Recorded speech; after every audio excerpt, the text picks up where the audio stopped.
Ya, selamat datang adik-adik kembali di pelajaran sejarah ya. Nah, untuk video kali ini kita akan membahas pengertian sejarah dan pengertian sejarah menurut para ahli ya. Sedangkan di pertemuan berikutnya baru kita akan masuk ke buku paket yang adik-adik sudah dapatkan di sekolah. Nah, langsung aja, apa itu sejarah? Sejarah dalam bahasa Arab ya, bahasa Arab itu sering disebut dengan syajarah atau syajaratun, yang artinya pohon atau pohon silsilah. Silsilah yang dimaksud adalah misal Masehi.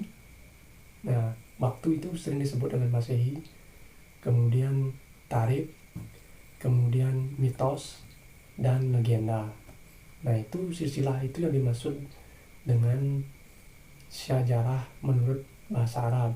Saya ulang ya, dalam bahasa Arab sejarah itu dapat diartikan syajarah atau syajaratun, yang artinya pohon atau silsilah. Silsilah yang dimaksud seperti legenda, mitos-mitos. Nah, kemudian Masehi itu adalah nama tahun ya. Kemudian ada tarikh. Nah, nanti akan ditulis di sini nanti ya, agar lebih jelas.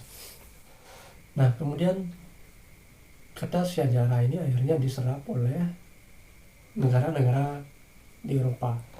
Akhirnya sejarah pun disebut dengan, kalau dalam bahasa Inggris itu disebut dengan history. History yang artinya cerita masa lalu atau kejadian masa lalu. Nah, seperti itu tadi. Kemudian secara harfiah sejarah ini akhirnya disebut dengan kata sejarah. Nah, ini lebih di Indonesia ya. Kalau di Indonesia secara harfiah kata sejarah tadi akhirnya merujuk pada kata sejarah. Nah, kalau di Indonesia sejarah itu sering dikaitkan dengan riwayat-riwayat masa lalu. Maksudnya riwayat, misal ya, biar lebih jelas, misalnya riwayat-riwayat Soekarno, riwayat Jenderal Sudirman, bagaimana sih sebenarnya riwayat seorang Jenderal Sudirman, bagaimana sih riwayat seorang Presiden Soekarno. Nah, seperti itu. Jadi sejarah di Indonesia lebih dikaitkan ke riwayat-riwayat atau cerita hidup seseorang. Nah, kalau di Indonesia. Nah, seperti itu adik, kata sejarah dari Arab, kemudian istilah Inggris disebut history, kemudian di Indonesia syajarah itu lebih disebut dengan sejarah. Nah, seperti itu ya. Itu pengertian sederhana aja. Agar lebih jelas sebenarnya sejarah itu seperti apa, kita akan bahas sekarang. Kalau menurut para ahli ini saya langsung bacakan ya. Kalau menurut Herodotus. Nah, seorang bapak sejarah yang bernama Herodotus ini mengatakan bahwa sejarah itu tidak berkembang ke arah depan dengan tujuan pasti, melainkan bergerak seperti garis lingkaran yang tinggi rendahnya diakibatkan oleh keadaan manusia itu sendiri. Nah, seperti itu menurut Herodotus. Nah, Herodotus ini sering disebut dengan bapaknya sejarah. Nah, saya ulang, Herodotus mengatakan sejarah tidak berkembang ke arah depan dengan tujuan pasti, melainkan bergerak seperti garis lingkaran yang tinggi rendahnya diakibatkan oleh keadaan manusia. Maksudnya keadaan manusia pada masa itu. Nah, seperti itu adik. Kemudian ada lagi komentar para ahli yang terkenal, bagaimana sih sebenarnya para ahli mengatakan sejarah itu seperti apa.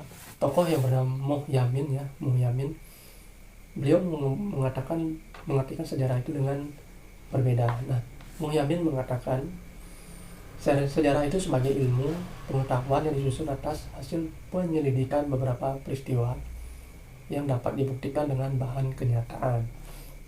Nah, kalau menurut Muhyamin ini, kalau dibilang ada bahan kenyataan, artinya sejarah itu memang harus ada bukti-buktinya. Benar ya, memang harus ada bukti-buktinya. Contoh ya, peradaban Buddha di Indonesia, buktinya apa? Ada Candi Borobudur. Nah, itu bukti peradaban Buddha di Indonesia itu benar-benar nyata. Buktinya apa? Yaitu Candi Borobudur. Nah, bukti misalnya peradaban Hindu Siwa di Indonesia, apakah ada buktinya? Ada, yaitu Candi Prambanan. Nah, seperti kita ketahui Candi Prambanan itu di dalamnya itu ada Candi Trimurti ya. Di dalam Candi Prambanan itu ada Candi Trimurti, candinya Brahma, Wisnu, dan Siwa. Nah, seperti itu ya. Jadi apakah peradaban Hindu di Indonesia itu benar-benar ada buktinya? Ya, yaitu Candi Prambanan. Nah, seperti itu ya kalau kita mengkaitkan sejarah dengan bahan kenyataan sesuai pendapat Muhyamin tadi. Nah, seperti itu Dede, biar tidak lama ya, kelamaan nanti jadinya kurang menarik. Nah, seperti itu. Kalau soalnya cuma 2 Dede ya, sebutkan pengertian, jelaskan pengertian sejarah menurut Herodotus. Nah, itu pertanyaan nomor 1 atau soal nomor 1. Kemudian yang nomor 2, jelaskan pengertian sejarah menurut Muhyamin. Nah, itu nomor 2 adik-adik.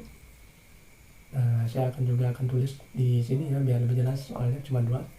Nanti jawabannya seperti biasa bisa di-share di Classroom. Nah, sekian adik-adik, terima kasih, tetap semangat belajar, sampai jumpa di pembelajaran berikutnya ya. Sampai jumpa, terima kasih, sampai jumpa.